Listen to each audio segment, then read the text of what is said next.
на медиумите, почитам председател на Црвениот крст, почитам генерален секретар, вработени, навистина ми представува чест и задоволство денеска што сум овде присутен, посебно на денот кога започнува со работа новиот центар за обука за прва помош. Би рекол место во кое што е концентриран целиот капацитет, знаење и умење за тоа да вршиме обука на лица како да укажуваат прва помош.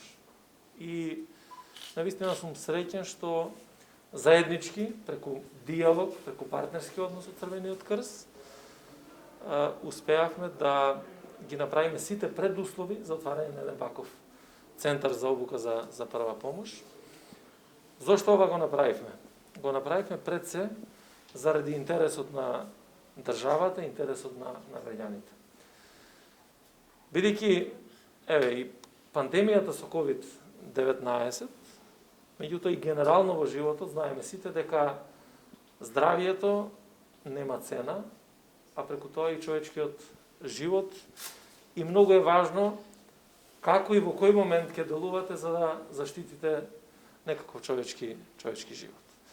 Наша цел како Министерство за внатрешни работи, покрај другите аспекти од нашето работење, беше и како да создадеме подобри услови пред се во сообраќајот, се со цел да ги намалиме последиците кои што се и по здравието и по животот на нашите граѓани преку сообраќајните незгоди.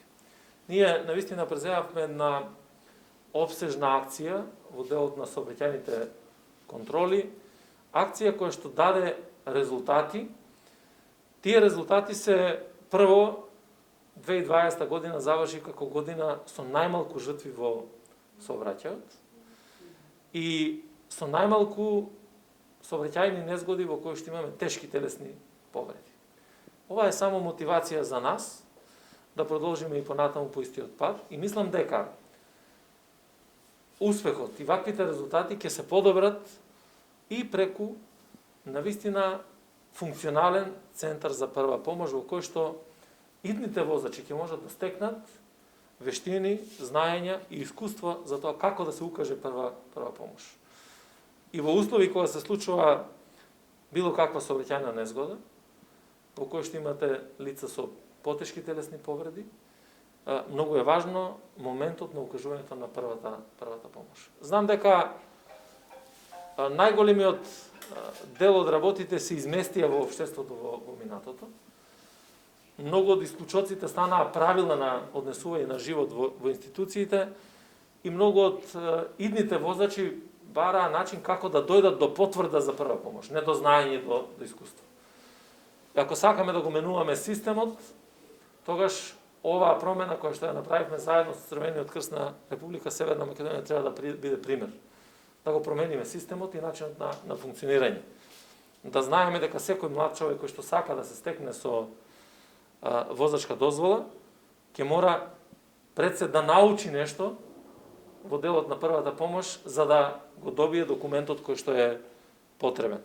Така да очекувам дека секој граѓанин на Република Северна Македонија во предвид ќе го има човечкиот живот кој ќе цени за успешноста на целиот овој проект. Сакам да се заблагодарам искрено на председателот на Црвениот крст, на генералниот секретар, на сите вработени за посветеноста, за тоа што досега го работевте, да ви одадам признание, заради тоа што навистина како Министерство за внатрешни работи имаме добри партнерски односи, покажавме колку е важно партнерството и во справувањето со миграцијските токови, и во справувањето со пандемијата од COVID-19, и навистина јас и раководството на МВР тој однос го цениме во однос на помошта и на Министерството и на државата. И ќе истакнам уште еднаш дека ваквите проекти кои што уште повеќе го зацртуваат партнерскиот однос и ја праќат пораката до граѓаните дека само преку заеднички настап и преку партнерски однос можеме да бидеме подобро општество, да бидеме подобри луѓе, да бидеме посолидарни и заеднички да си помогнеме едни на други, на тој начин да ја направиме нашата држава и по-безбедно место за живење. Уште еднаш честитки, да имате успешна работа и Центарот да ги даде навистина очекуваните резултати за кои што сите заедно се борат.